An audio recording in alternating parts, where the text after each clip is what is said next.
Life में ऐसी situation आए, आपको क्या करना चाहिए? खुद से चूज करो। Hello scholars, welcome back to my channel Unleash with English. आज हम रॉबर्ट फ्रॉस्ट द्वारा लिखी हुई बहुत ही इंटरेस्टिंग पोएम पढ़ेंगे जिसका नाम है the road not taken. Robert Frost का पूरा नाम रॉबर्ट ली फ्रॉस्ट था। वो एक बहुत ही प्रसिद्ध अमेरिकन पोएट थे जिन्होंने बहुत ही शानदार और बहुत ही फेमस पोएम्स लिखी हैं। एक तो आप अभी पढ़ने वाले हैं, इसके अलावा stopping by the woods on a snowy evening भी उनकी बहुत ही प्रचलित पोएम है। काफ़ी क्लासेस में, सिलेबस में ये क्लास 7th में इंक्लूड की जाती है। इसके अलावा मेंडिंग वॉल और नथिंग गोल्ड कैन स्टे, ये भी उनकी बहुत ही अच्छी और मीनिंगफुल पोएम्स हैं। ये भी आपको ज़रूर पढ़नी चाहिए। इसके अलावा 2 पोएम्स और मैं आपको सजेस्ट करूँगी जो आपको काफ़ी इंटरेस्टिंग लगेंगी पढ़ने में। वो हैं फायर एंड आइस और दूसरी है बर्चेस। ये 2 पोएम्स भी आपको ज़रूर से पढ़ लेनी चाहिए। अब पोएम को स्टार्ट करने से पहले थोड़ी सी बातचीत कर लेते हैं कि इंग्लिश लिटरेचर जो है इंटरप्रिटेशन पे बेस्ड है कि आपको पढ़कर क्या समझ में आया, है ना। तो आप एग्जैक्टली वही लिखें जो आपकी समझ में आता है। साथ ही आप अपने आंसर को जस्टिफाई करें, एक बढ़िया रीजनिंग दें, तो आपके मार्क्स कभी भी डिडक्ट नहीं होंगे। पूरे कॉन्फिडेंस के साथ आप अपने आंसर्स लिखें, साथ में अपने आंसर्स को सपोर्ट करने के लिए रीजनिंग ज़रूर दें। तो यही एक बेटर तरीका है, एक बेस्ट तरीका है अपने आंसर्स को खुद लिखने का। तो चलिए अब अपनी पोएम को स्टार्ट करते हैं। तो पोएम का फर्स्ट स्टैंजा स्टार्ट करने जा रही हूँ। 2 roads diverged in a yellow wood and sorry, I could not travel both. यहाँ पर पोएट ने अपनी सिचुएशन को डिस्क्राइब किया है जहाँ वो एक येलो वुड यहाँ पर फॉरेस्ट को कहा गया है, ठीक है। And why it is yellow, क्योंकि ये ऑटम सीजन चल रहा है। तो ऑटम सीजन के दौरान पोएट एक जंगल में एक रास्ते पर चलते हुए जा रहे थे। तभी एक ऐसा मोड़ आ जाता है जहाँ पर उनका रास्ता 2 अलग अलग डायरेक्शंस में डिवाइड हो गया। डाइवर्ज्ड का मतलब हो गया सेपरेट हो चुका है, ठीक है। अब इस सिचुएशन में पोएट हमसे ये कह रहे हैं कि अब मेरे पास आगे सामने 2 रास्ते हैं, लेकिन सॉरी, मैं दोनों तो ट्रैवल नहीं कर सकता ना। And be one traveller long I stood and looked down one as far as I could to where it bent in the undergrowth. अब आगे की लाइंस में पोएट हमें बताते हैं क्योंकि मैं एक अकेला राही हूँ, उस वक्त मैं अकेला ही उस रास्ते पर चलता चला आ रहा था, तो मैं ऑब्वियसली दोनों रास्तों पर आगे नहीं चल सकता और मुझे क्या करना पड़ेगा, किसी न किसी एक पे आगे जाना ही पड़ेगा। तो काफ़ी देर उस जगह पर खड़ा रहकर पोएट जो है वो सोचते हैं कि मुझे किस राह जाना चाहिए। और पोएट उन 2 रास्तों में से एक रास्ते को, जहाँ तक उनकी नज़र देख पाती है, उस रास्ते को निहारने की कोशिश करते हैं। वो कब तक देखते हैं, कहाँ तक देख पाते हैं वो, जब तक कि वो रास्ता मुड़कर अंदर जंगलों की गहराइयों में खो ना जाए। Now comes the second stanza of the poem. Then took the other just as fair and having perhaps the better claim. अब पोएट क्या करते हैं कि उन 2 रास्तों में से वो दूसरे वाले रास्ते को चूज कर लेते हैं, ठीक है। दोनों रास्ते लगभग उन्हें एक जैसे ही लग रहे हैं, लेकिन फिर भी वो सेकंड वाले को चूज कर लेते हैं और खुद को ये विश्वास दिलाते हैं कि उन्होंने जो रास्ता चूज किया है वो पहले वाले से बेटर है। Because it was grassy and wanted wear, though as for that the passing there had warned them really about the same. अब पोएट ने दूसरा वाला रास्ता क्यों चूज किया, क्योंकि उन्होंने देखा कि वहाँ पर रास्ते में काफ़ी घास उगी हुई थी, ठीक है।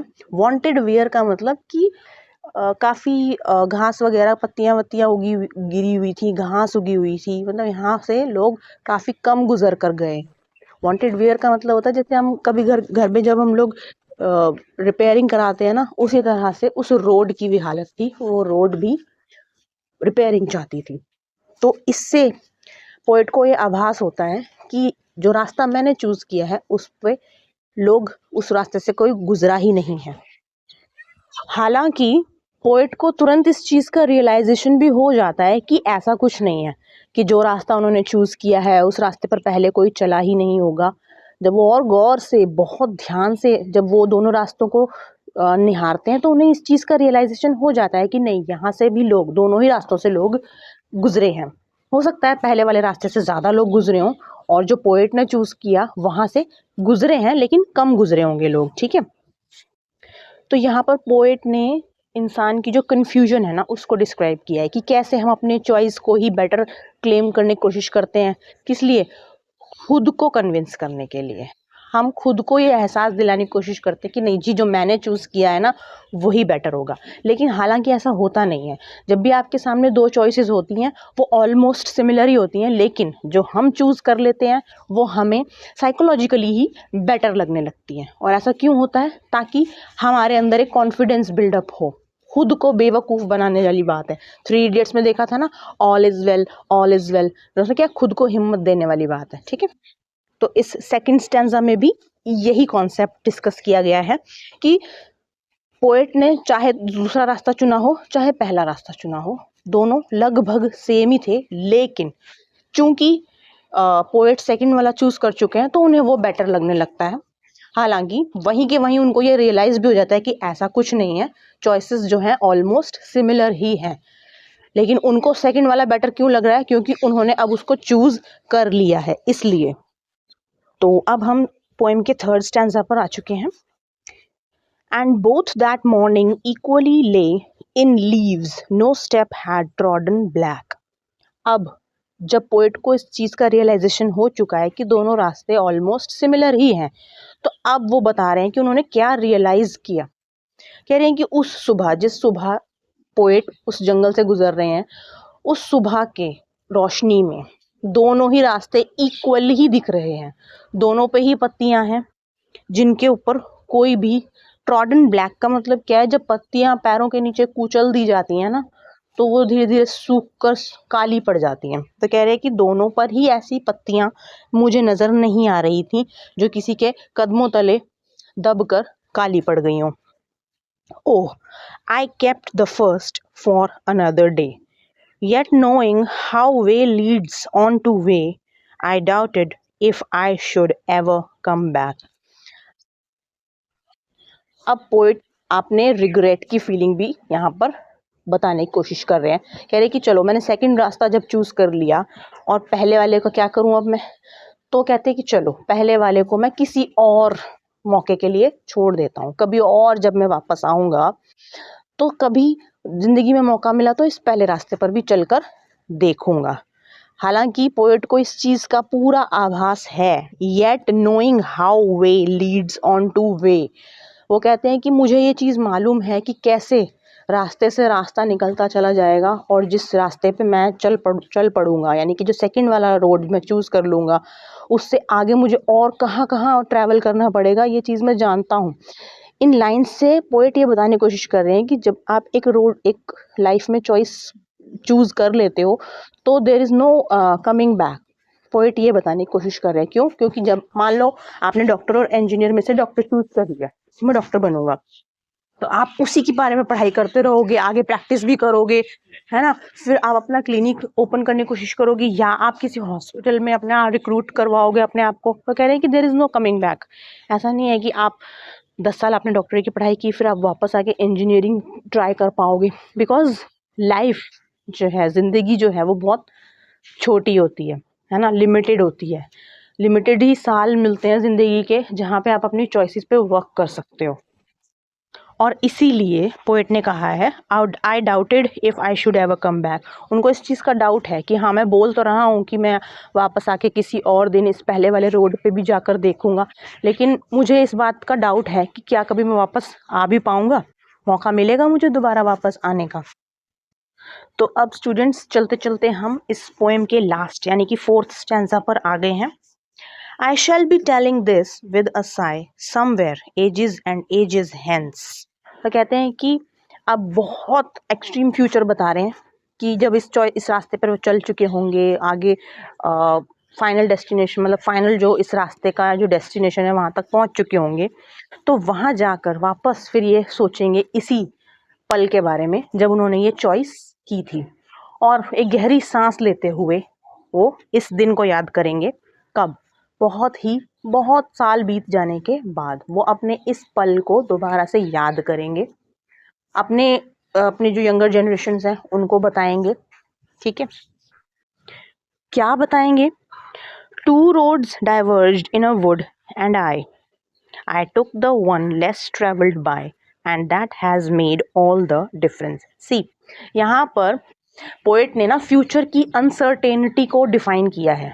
ठीक है, जब भी आप लाइफ में कोई चॉइस करते हो, कुछ भी चीज़ को चूज करते हो, तो आप उसका फ्यूचर तो डिफाइन नहीं कर सकते ना।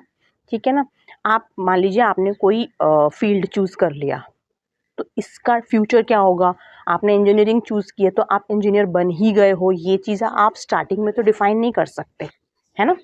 इसी तरह से पोएट कह रहे हैं कि मैंने जो अपना रास्ता चूज किया था उसमें आगे जाके मुझे क्या मिलेगा, क्या नहीं मिलेगा, अच्छा मिलेगा, बुरा मिलेगा, ये मैं उसी पल जब मैं चूज कर रहा था उस वक्त मैं डिफाइन नहीं कर सकता था। मुझे इस बारे में कुछ भी अंदाज़ा नहीं था। लेकिन हाँ, एक चीज़ के बारे में पोएट बहुत सर्टेन है, बहुत ही प्राउड है। कहते हैं कि मैंने चॉइस अच्छी की, इस बात पे मुझे गर्व है, इस बात पे मुझे पूरा कॉन्फिडेंस भी है कि जो रास्ता मैंने चूज़ किया था वो बढ़िया था। क्यों?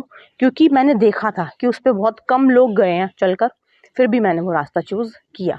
तो मेरी जो चॉइस थी, मेरी जो इंडिपेंडेंट चॉइस थी, जिस चॉइस में और किसी का इन्फ्लुएंस नहीं था, मैं भेड़ चाल की तरह नहीं गया कि जिस रास्ते पर लोग चले हैं, ज़्यादा साफ़ सुथरा लग रहा है जी, इस तरफ चल पड़ता हूँ मैं। नहीं, मैंने इंडिपेंडेंटली चूज़ किया था कि मुझे किस राह जाना है।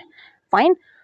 पोएट कहते हैं कि मेरी चॉइस पे किसी का इन्फ्लुएंस नहीं था, वो मेरी खुद की चॉइस थी, और चूंकि मैंने खुद वो रास्ता चुना था तो इसी की वजह से मुझे आगे इस रास्ते पर जो भी मिले, अच्छा मिले, बुरा मिले, जैसा भी मिले, मैं उसे लेकर संतुष्ट हूँ, कंटेंट हूँ। ठीक है ना।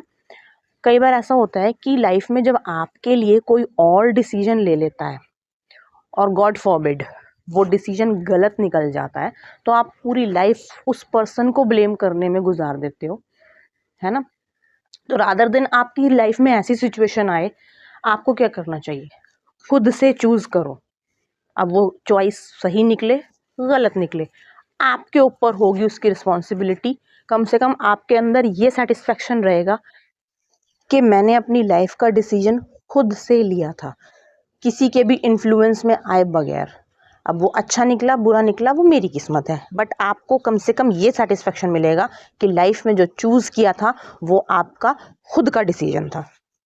बहुत ही खूबसूरत ये पोएम है, और आई एम ग्लैड कि ये आपकी क्लास के सिलेबस में इंक्लूड की गई है, क्योंकि यही वो टाइम होता है जब बच्चों के अंदर बहुत कन्फ्यूजन चल रहा होता है। फाइन, आई होप आपको एक्सप्लेनेशन समझ में आया होगा।